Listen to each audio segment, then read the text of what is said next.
السلام علیکم ورحمۃ اللہ وبرکاتہ۔ مجاہدہ نفس کے بارے میں کچھ باتیں بتائی جائیں گی۔ اعوذ باللہ من الشیطان الرجیم، بسم اللہ الرحمن الرحیم۔ قرآن شریف میں ہے والذین جاہدوا فینا لنہدینہم سبلنا ان النفس لامارۃ بالسوء، کہ نفس تو ہمیشہ برائی ہی کا حکم کرتا ہے۔ اور اس کے پہلے بتایا گیا کہ والذین جاہدوا فینا لنہدینہم سبلنا، جو لوگ ہمارے راستے کا مجاہدہ کرتے ہیں، جد و جہد کرتے ہیں، ہم ان کو اپنے قرب میں لے جاتے ہیں، اللہ اپنا قربت عطا فرماتے ہیں۔ اور ایک جگہ ہے افرأیت من اتخذ الہہ ہوا، کیا تم نے نہیں دیکھا اس شخص کو جس نے اپنی خواہشات کو اپنا معبود بنا رکھا ہے۔ ایک حدیث کا مفہوم ہے، ایک موقع پر جناب رسول کریم صلی اللہ علیہ وسلم نے فرمایا مجھ کو اپنی امت پر سب سے زیادہ ڈر نفسانی خواہشات کا ہے۔ ایک حدیث کا مفہوم ہے نفسانی خواہشات حق بات قبول کرنے سے روک دیتی ہیں۔ ایک حدیث میں ہے موتو قبل ان تموتو او کما قال، مر جاؤ مرنے سے پہلے۔ ایک حدیث کا مفہوم ہے سمجھدار شخص وہ ہے جو اپنے نفس کا محاسبہ کرے اور موت کے بعد کے لیے عمل کرے، اور عاجز ہے جو اپنے نفس کی خواہشات کی تکمیل میں لگا رہے اور اللہ تعالیٰ سے امیدیں قائم رکھے۔ ایک حدیث کا مفہوم ہے ابو امامہ رضی اللہ عنہ روایت کرتے ہیں کہ جناب رسول کریم صلی اللہ علیہ وسلم نے فرمایا زیر آسمان دنیا میں جتنے معبودوں کی عبادت کی گئی ان میں سب سے زیادہ مقبوض اللہ کے نزدیک نفسانی خواہشات ہے۔ آپ نبی کریم صلی اللہ علیہ وسلم نے فرمایا تیرا سب سے بڑا دشمن تیرا نفس ہے جو تیرے سینے میں ہے۔ ایک روایت میں آتا ہے کہ اللہ کے نبی صلی اللہ علیہ وسلم نے فرمایا جس کا مفہوم ہے کہ ایک گھڑی ایک لمحے کی شہوت طویل زمانے تک عذاب میں مبتلا کرنے والی ہے۔ حضرت مالک رحمۃ اللہ علیہ روایت کرتے ہیں اپنی نفسانی خواہشات کے خلاف اس طرح جہاد کرو جس طرح تم اپنے نفسوں کے خلاف جہاد کرتے ہو۔ حضرت ابو ہریرہ رضی اللہ عنہ سے روایت ہے کہ جناب رسول کریم صلی اللہ علیہ وسلم نے فرمایا مفہوم یہ ہے وہ آدمی پہلوان نہیں ہے جو لوگوں کو پچھاڑ دے، بلکہ پہلوان تو وہ ہے جو اپنے نفس پر غالب آ جائے۔ حضرت جابر رضی اللہ عنہ فرماتے ہیں کہ جناب رسول کریم صلی اللہ علیہ وسلم ایک مرتبہ غزوہ سے واپس آئے تو مجاہدین سے فرمایا تمہارا آنا مبارک ہے، تم چھوٹے جہاد سے بڑے جہاد کی طرف آئے۔ صحابہ نے عرض کیا یا رسول اللہ بڑا جہاد کون سا ہے؟ فرمایا انسان کا اپنی خواہشات سے جہاد کرنا۔ ایک حدیث کا مفہوم ہے تم میں سے کوئی شخص اس وقت تک مومن نہیں ہو سکتا جب تک کہ اپنی خواہشات کو اس دین کے تابع نہ کر دے جس کو میں لے کر آیا ہوں، یعنی خواہشات جو ہے اس کو تابع کر دے آپ صلی اللہ علیہ وسلم کے دین اور شریعت اور سنت پر۔ حضرت مجدد الفسانی رحمۃ اللہ علیہ کا قول ہے، فرماتے ہیں سلوک کی شرط اول نفس کی مخالفت اور گناہوں سے بچنا ہے۔ حضرت بایزید بستامی رحمۃ اللہ علیہ فرماتے ہیں کہ ایک بار میں نے بارگاہ خداوندی میں مناجات کی، عرض کیا کیف الوصول الیک، آپ تک کیسے پہنچوں؟ آواز آئی ندائی اے بایزید، یعنی اپنے نفس کو 3 بار طلاق دے دو، یعنی اپنی نفس کی خواہشات کو چھوڑ دو۔ حضرت مولانا زکریا رحمۃ اللہ علیہ شیخ حدیث فرماتے تھے، حضرت شیخ الحدیث نے فرمایا کہ ہنا یعنی مہندی کی پتی جب رگڑ دی جاتی ہے تو وہ رنگین ہو جاتی ہے، اگر بغیر رگڑے ہوئے اس کے پتے رکھ دیے جائیں تو کچھ نہ ہوگا۔ اسی طرح جو شخص اللہ کی محبت میں اپنی خواہشات کو کچل دے تو اس کے دل میں اللہ کی محبت بھر دی جاتی ہے اور دل نکھر جاتا ہے اور اللہ کا محبوب بن جاتا ہے۔ بختیار کاکی رحمۃ اللہ علیہ نے فرمایا ایک مجلس میں کہ یہ کس طرح ہو سکتا ہے کہ ایک شخص نفسانی خواہشات کو بھی پورا کرتا ہے اور اللہ تک بھی پہنچ جائے۔ اللہ تعالیٰ نے نفسانی خواہشات کا ایک اصول بنایا ہے، وہ یہ کہ جو شخص بھی جتنی اس کی پیروی اور اتباع کرے گا اتنا ہی اس کی خواہش میں اضافہ ہوگا، یعنی خواہش کو پورا کرنے سے خواہش ختم نہیں ہوگی بلکہ بڑھتی چلی جائے گی۔ اور یہ بات تو طے ہے کہ کسی شخص کی ساری خواہشات کا دنیا میں پوری ہونا بھی ناممکن بات ہے۔ اس لیے جو بھی انسان خواہشات کی اتباع کر کے اس کے پیچھے چل کر سکون حاصل کرنا چاہے گا ساری عمر میں بھی سکون اس کو نہیں ملے گا۔ مثال کے طور پر آج جن کو ہم ترقی یافتہ قوم کہا جاتا ہے، اہل مغرب یورپ کے لوگ، انہوں نے ایسا ہی کیا، اپنی خواہشات کو پورا کرنے کے لیے طرح طرح کے حرام کام کیے، گناہوں کے کام کیے، مگر مغربی معاشرے میں جو مرضی آدمی کرتا ہے کوئی روک ٹوک نہیں ہے، نہ ماں باپ کی طرف سے معاشرے کی طرف سے اور زیادہ گناہ ہوتا ہے، لیکن خواہشات کم نہیں ہوتی، خواہش بڑھتی ہی چلی جاتی ہے اور دل کو اطمینان ہی نہیں ہوتا۔ حضرت تھانوی رحمۃ اللہ علیہ نے ایک مثال دے کر سمجھایا کہ نفس کی خواہشات کی مثال خارش کی سی ہے، کھجلی، خارش، کہ مریض کو کھجانے میں مزہ آتا ہے، اس میں لذت محسوس ہوتی ہے۔ اگر اس کھجانے سے روکا جائے تو وہ باز نہیں آتا ہے، لیکن جتنا کھجائے گا اتنا ہی خارش کی بیماری بڑھتی چلی جائے گی۔ اب ظاہر ہے کھجانے میں تو لذت محسوس ہو رہی ہے، مزہ آ رہا ہے، لیکن کھجا کر فارغ ہونے کے بعد اس جگہ پر جو سوزش اور جلن اور تکلیف ہوگی اس کے مقابلے میں وہ وقتی لذت ہیچ ہے۔ اسی طرح گناہ کی لذت بھی ایک وقتی اور عارضی ظاہری لذت ہے، حقیقی لذت نہیں ہے۔ اور جو لوگ اپنی خواہشات کو پورا کر کے حرام گناہ میں مبتلا ہو جاتے ہیں اور اپنی خواہش کو پورا کرنے کی کوشش کرتے ہیں، ان کی خواہش کبھی پوری نہیں ہوگی، ناممکن بات ہے۔ جیسے سمندر میں آگ کا ملنا ناممکن ہے، ویسے ہی اللہ کی نافرمانی کر کے، گناہ کر کے دائمی خوشی کو حاصل کرنا ناممکن ہے، کیونکہ اس دل کو بنانے والے تو اللہ ہی ہیں۔ ایک آدمی کے پاس 1 کروڑ کا بنگلہ ہے، 25 لاکھ کی گاڑی ہے، دنیا بھر کے عیاشی کا اس کے پاس سامان موجود ہے، وہ شخص اللہ کی نافرمانی کر کے اپنے دل کو خوش کرنا چاہے گا، بے وقوف ہے، کیونکہ دل تو اللہ تعالیٰ کے قبضے میں ہے اور دل اللہ نے بنایا ہے، اور اللہ تعالیٰ نے ہی دل کا سکون جو ہے اپنے پاس رکھا ہے۔ اسی لیے فرمایا الا بذکر اللہ تطمئن القلوب، کہ جان لو، سمجھ لو، اللہ ہی کی یاد میں دلوں کا اطمینان ہے۔ چیزوں کے جمع کرنے سے دلوں کا اطمینان نہیں ملے گا۔ انسان بہت بڑا بنگلہ، بہت بڑی پلنگ، بہت بڑا بستر، بہت سی گاڑیاں، بہت سے خادم جمع کر لے اور لاکھوں ہزاروں کروڑوں روپیہ جمع کر کے اپنے پاس رکھ لے، لیکن ان چیزوں سے امن نہیں ملے گا، سکون نہیں ملے گا، نفس کا اطمینان اس کو نہیں مل سکتا،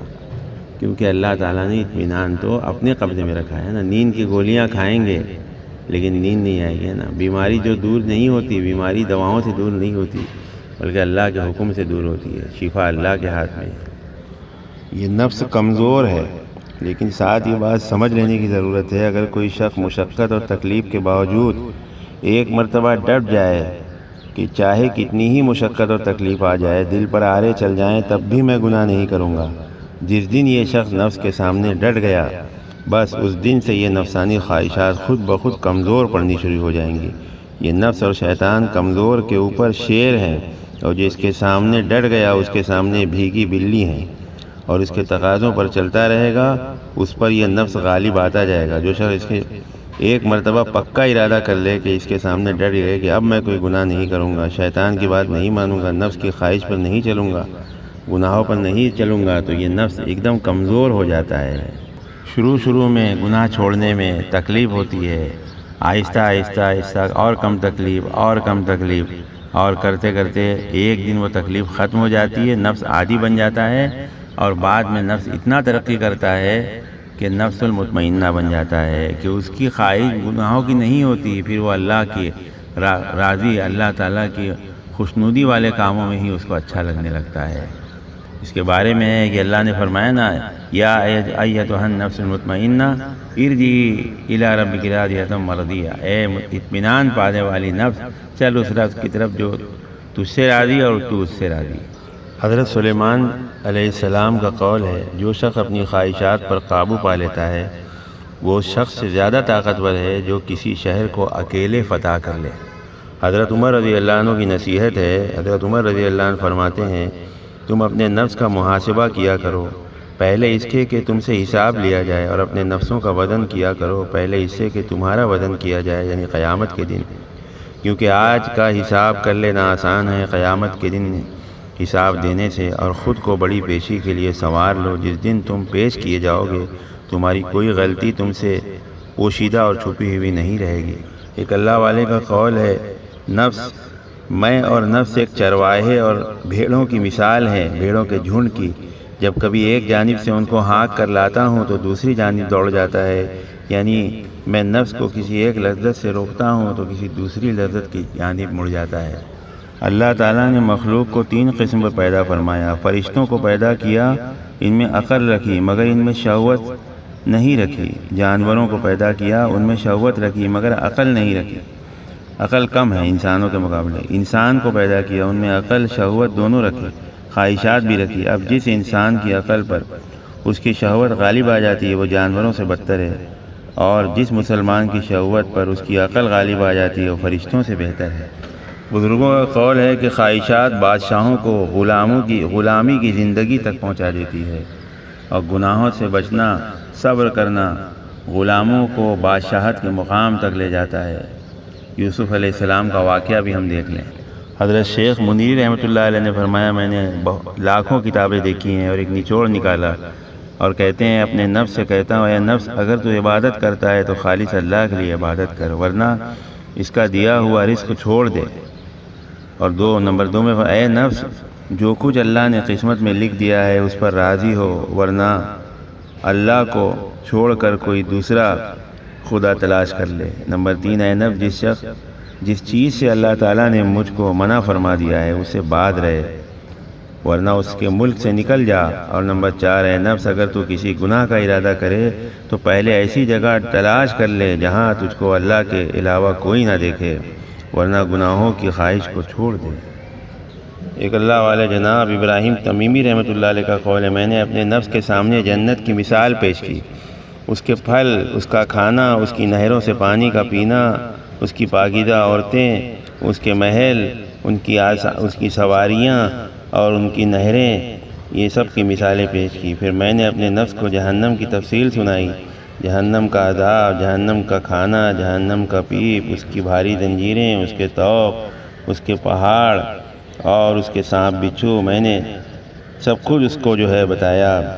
نفس نے کہا میرا ارادہ ہے کہ دنیا میں جا کر نیک عمل کر کے آؤں۔ تب میں نے اس سے کہا کہ فی الحال تجھے مہلت ہے، اللہ نے یہ سانس دے رکھی ہے، زندگی دے رکھی ہے، اللہ کو راضی کرنے والے کام کر لے۔ حضرت عبدالقادر جیلانی رحمۃ اللہ علیہ فرماتے ہیں کہ صرف اللہ کے علاوہ کسی چیز کی عبادت کرنا ہی شرک نہیں ہے، بلکہ اپنی نفسانی خواہشات کا اتباع کرنا بھی شرک ہے۔ حضرت تھانوی رحمۃ اللہ علیہ نے فرمایا کہ یہ بات یاد رکھنے کی ہے کہ نفس کو کبھی ایسا موقع نہ دے اور ایسے اسباب پیدا نہ ہونے دے جس سے اس کو شرارت کا موقع ملے۔ یہ نہایت کام کی بات ہے جو میں نے بیان کر رہا ہوں۔ یہ نفس بھی وہ بلا ہے جس نے بڑوں کو زہد، تقویٰ، تقدس کو ذرا سی دیر میں خاک میں ملا دیا، اور اس کو کبھی مردہ مت سمجھو۔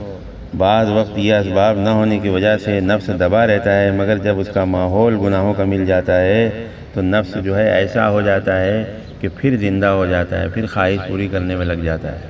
حضرت تھانوی رحمۃ اللہ نے فرمایا ذرا سی بات ہے جو حاصل تصوف ہے۔ سارے تصوف کا حاصل یہ ہے کہ جب دل میں کسی اطاعت کے کرنے میں سستی پیدا ہو، مثلا نماز کا وقت ہو گیا لیکن نماز کو جانے میں سستی ہو رہی ہے، اور سستی کا مقابلہ کر کے طاعت کو کرے اور اللہ تعالیٰ کے حکم کو پورا کرے، اور جب گناہ سے بچنے میں دل میں سستی کرے تو اس سستی کا مقابلہ کرے اور پکا ارادہ کرے، پوری کوشش کرے اس گناہ سے بچنے کی۔ پھر فرمایا کہ بس اسی سے تعلق میں اللہ پیدا ہوتا ہے، اس سے اللہ تعالیٰ کے تعلق میں ترقی ہوتی ہے۔ جس شخص کو یہ بات حاصل ہو جائے اس کو اور کسی چیز کی ضرورت نہیں ہے۔ انسان کو نفس اور شیطان دونوں دھوکہ دیتے ہیں۔ انسان کو دھوکہ شیطان بھی دیتا ہے، نفس بھی، مگر دونوں کے طریقے میں فرق ہے۔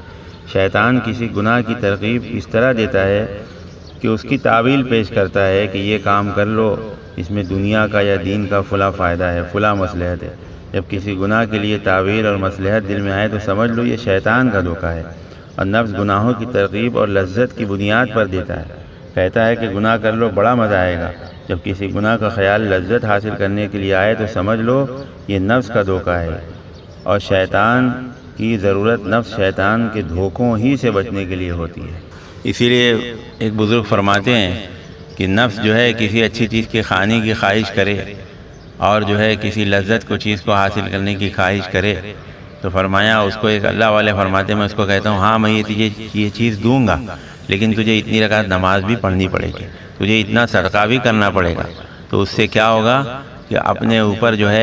نفس سے بھی آہستہ آہستہ کنٹرول انشاءاللہ ہوگا۔ حاجی امداد اللہ صاحب رحمۃ اللہ علیہ فرمایا کرتے تھے